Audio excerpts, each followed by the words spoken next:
Çfarë ndjen kur dëgjon se je rekordmeni kombëtarës? Ndjej krenari dhe lumturi sepse është një gjë shumë e bukur që duhet të arrijnë çdo lojtar besoj e kanë ëndër.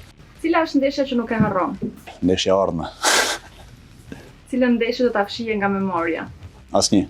Cilën ndeshje do doje ta riluaj përsëri dhe pse? Ka shumë ndeshje që do doja t'i riluaja edhe pse sepse duhet ta fitoj atë ndeshje, pse ta humb.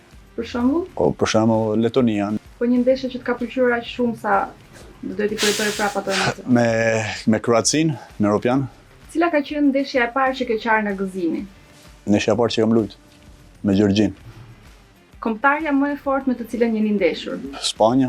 Lojtari më i vështirë me të cilin je përballur me kombëtaren? Ronaldo. E ke ngritur ndonjëherë zërin më shumë se ç'duhet si kapiten? Ja, kur.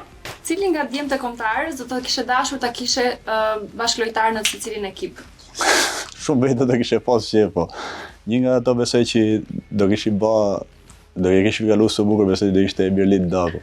Nëse e përmbledh karrierën tënde me një fjali, cila do t'ishte?